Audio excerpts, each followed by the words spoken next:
오늘도 우리 사는 이야기 찾아주셔서 감사합니다. 사연자분이 보내주신 이야기 시작해볼게요.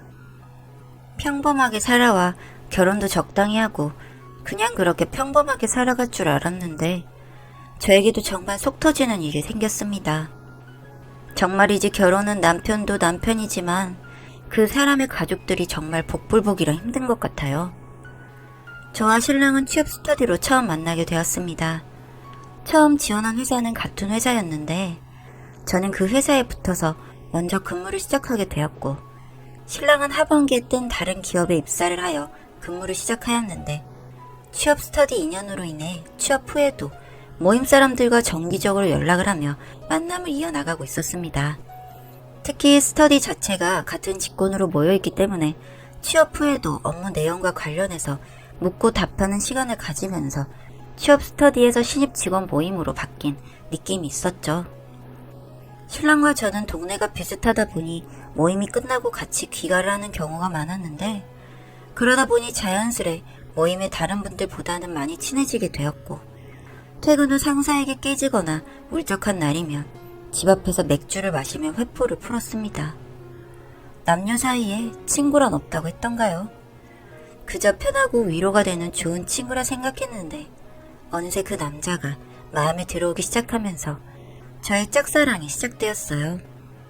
신랑에게는 2살 어린 여동생이 있다고 했는데 그래서 그런지 여자의 마음을 잘 이해하고 센스가 있는 편이었습니다. 그날도 회사에서 혼나고 답답한 마음에 술을 한잔 했는데 사실 회사는 핑계고 둘이서 술을 한잔 하고 싶더라고요. 그래서 술김에 고백을 하게 되었고 신랑과 정식으로 교제를 하게 되었습니다. 신랑과의 연애는 힘든 직장 생활을 버티게 하는 원동력이자 결혼에 대한 동기부여가 되어서 더욱 열심히 생활을 했던 것 같아요. 신랑과 3년간의 연애를 하는 동안 명절과 생신 등 선물도 자주 보내고 가끔 집에 가서 식사도 하면서 결혼에 대한 꿈을 키워가고 있었어요. 사귀고 4년 되던 날 신랑에게 웨딩 슈즈와 함께 프로포즈를 받았고 저희는 결혼 준비를 시작하게 되었습니다. 언젠가는 하겠지 막연히 생각만 하고 있다가 결혼 준비를 막상 하게 되니 하나부터 10까지 쉬운 게 없더라고요. 그래도 다행인 게 둘 다 양가에 자주 드나들면서 인사를 미리 해둔 덕분에 어른들끼리 얼굴 붉히는 일 없이 결혼이 진행되었어요. 문제의 시누이는 해외에서 공부를 하고 있었기 때문에 결혼식을 하는 당일에 얼굴을 보게 되었습니다. 신랑에게는 시누이의 어릴 적 이야기만 들어서 실제로 본 것은 결혼식 당일이 처음이었습니다. 결혼식 당일에는 워낙 정신이 없다 보니 뭔가 이상하다는 생각도 못하고 있었는데 결혼식이 끝나고 나서 인사를 하러 갈 때부터 뭔가 저를 불편해한다는 느낌이 들었어요. 신랑과 연애를 할 때부터 워낙 사이가 좋은 남매라서 통화를 하는 것을 자주 보기도 했고 살가운 사이인 것은 알고 있었는데 마치 제가 그 사이에 끼인 것 같은 불편한 느낌이 들었습니다. 신랑과 여동생이 2살 차이, 저와 신랑이 3살 차이로 제가 시누이보다 1살 어리긴 한데 그런 부분이 마음에 안 드는 건지 저를 부를 때에도 새언니가 아니라 누구누구씨 이렇게 불렀거든요. 시부모님께서 시누이에게 한마디 해주셔서 어른들이 계실 때는 새언니라고 부르긴 하지만 둘만 있거나 어른들이 계시지 않으면 말도 안 건다거나 또 누구누구씨 이렇게 불러요. 그리고 결정적으로 결혼식이 끝나고 다시 돌아갈 것이라 생각한 동생이 공부를 그만하고 한국으로 들어와 살겠다고 했습니다. 이때부터 저의 고난을 예감했어야 했는데 말이죠. 여튼 시누이가 미술을 전공했는데 외국에서 공부를 하고 있다길래 어디 학교라도 다니는 줄 알았는데 그냥 견문을 넓히며 영감을 찾고 있었대요. 그러니 언제든 다시 들어와도 이상할 부분이 없는 거죠. 사람들이 시누이 짓이라는 말을 많이들 하시는데 이 시누이가 딱 그 짓거리를 하더라고요. 처음에는 그냥 거리를 두면서 불편하게 지내는 형태였는데 시간이 지날수록 저를 하대하는 게 느껴졌거든요.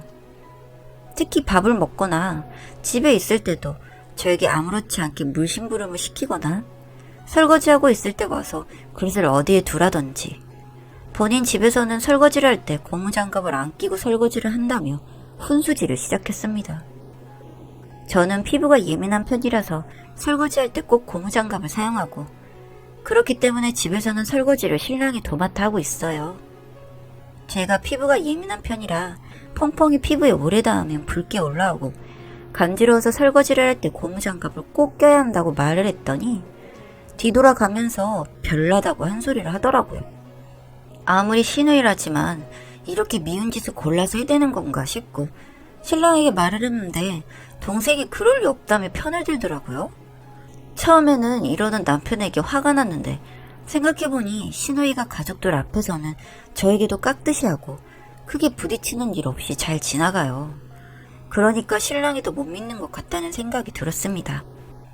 그래도 시집 가자마자 소란을 일으키고 싶지 않아서 제 나름대로 생각한 게 시누이가 이렇게 포커페이스를 잘하니까 저도 가능하면 둘이 있는 것만 피해서 지내자 하고 마음먹었어요. 그러니까 좀 견딜만 하더라고요. 그렇게 크고 작은 일들을 겪으며 몇 년이 지났는데 익숙해질만 하면서도 가끔씩 저도 사람인지라 참지 못하고 열이 받기는 했습니다. 그리고 혹시 몰라서 둘이 있게 될 때에는 휴대폰으로 녹음을 해두는 상황까지 가게 되었는데 혹시라도 제가 참지 못하고 시누이와 싸우게 될 경우에 사용할 목적으로 녹음 파일들을 모아두었어요. 제가 시누이가 무서울 이유가 뭐가 있겠어요? 다만 팔은 안으로 굽는다고 시누이의 괴롭힘을 신랑에게 이야기하였음에도 신랑이 믿지 않아준 게 생각이 나다 보니 준비를 하게 되더라고요. 신랑에게 먼저 녹음 파일을 들려줘서 시누이의 진실을 밝힐 수도 있지만 앞으로 계속 만나야 할 사이고 괜히 이르는 것 같아서 그렇게 하지는 않고 최대한 둘이 있는 상황을 피했는데 그럼에도 불구하고 최근 대형 사건이 하나 터졌습니다. 그날은 시어머니 생신이라 집에서 저녁 식사 대접을 해드리려고 미리 휴무를 사용해 낮에 장을 봐서 혼자 시댁으로 가게 되었어요. 당연히 시어머니께 먼저 전화를 드렸고 집에 아무도 없으니 문 열고 들어가면 된다고 하시길래 전달받은 비밀번호를 누르고 시댁으로 들어가서 재료들을 준비하고 있었는데 방에서 나오는 시누이를 발견했습니다.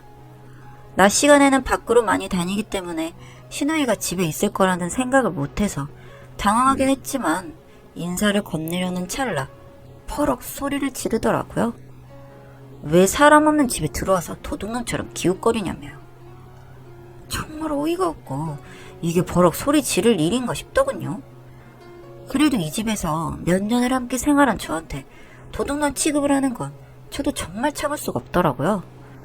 그래서 어머님 생신이라 식사라도 대접해 드리려고 왔다고, 그리고 내가 이 집에 드나든 게 몇 년인데 이런 취급을 하냐며 저도 같이 버럭했더니 저를 보며 쌍욕까지 하는데 저도 눈이 돌아서 그 뒤로 뭐라고 말했는지 기억이 잘 안 나요.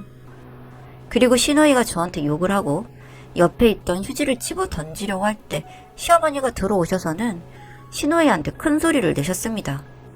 저도 제가 왜 이런 대접을 받아야 하나 싶어서 울면서 집으로 가게 되었고 신랑에게 오늘 있었던 일들을 말하며 시누이가 있는 자리에는 앞으로 참석하지 않겠다고 말을 했습니다. 신랑은 그날도 역시 본인 동생을 감싸고 돌기에 그동안 녹음했던 파일을 하나도 빠짐없이 모두 보내게 되었고 몇 시간 뒤 알겠다는 답장을 받았고요. 아무리 동생이라지만 어떻게 와이프 말은 안 듣고 지 동생 말만 찰떡같이 믿는 건지 정말 화가 났습니다. 여튼 시댁에서도 내용을 전달을 받았는지 그 다음날 저녁 저에게 전화가 와서는 애가 아직 어려서 그런다고 말을 하시는데 저보다 나이도 많으시고 견문도 넓으시신 시누이를 어찌 그리 싸고 도시는지 모르겠더라고요. 그래서 어제 하루의 일이 아니라 그동안 지속적으로 시누이에게 언어적인 폭력과 눈에 보이지 않는 괴롭힘을 당했으며 참고 피해서 잘 지내보려 했으나 개선의 여지 없이 저를 몰아세운 게 시누이다. 어떤 식으로 내용을 전달받으셨는지는 모르겠지만 그동안 있었던 일들이 음성 파일로 녹음이 되어 있으니 시누이를 앞으로 보고 싶지 않다고 말씀을 드렸습니다. 이렇게까지 이야기하면 음성 파일에 대해 궁금해하시거나 시누이를 추궁하실 줄 알았는데 그래도 제가 이런 식으로 행동하는 건 도리에 어긋나는 거라며 갑자기 저를 훈계를 하시더라고요. 가뜩이나 몇 년 동안 잘 지내보려 참고 지냈는데 저를 예의 없는 사람처럼 몰아가는 시댁에도 정이 뚝 떨어져서 그냥 신호이 아니라 시댁에도 발길 끊도록 하겠다고 전화를 끊어버렸습니다. 그리고 나서 음성녹음 파일을 보내드렸는데 길길이도 날뛰면서 저를 탓하시더라고요. 아니, 본인 딸이 어떻게 해왔는지 워낙에 여우처럼 굴길래 저도 제 자신을 보호하려고 해놓은 녹음을 보고 어디 집안 망신을 지키려고 이런 걸 녹음해둔 거냐면서요.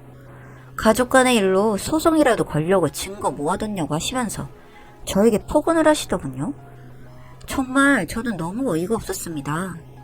신랑도 처음에는 제 편을 들어주는 듯 하더니 나중에는 그래도 어른들이고 가족이니 한번 이해해주자고 하네요. 정작 신우이는 어떤 연락도 없는 상태고요. 그래서 앞으로 이 일로 다시 나를 설득하려 한다면 이혼을 하겠다고 신랑에게 이야기를 해두었더니 그 말은 쏙 들어가서 편하긴 합니다만 정말 신우이도 신우이지만 시댁 어른들도 정말이지 이해가 안 됩니다.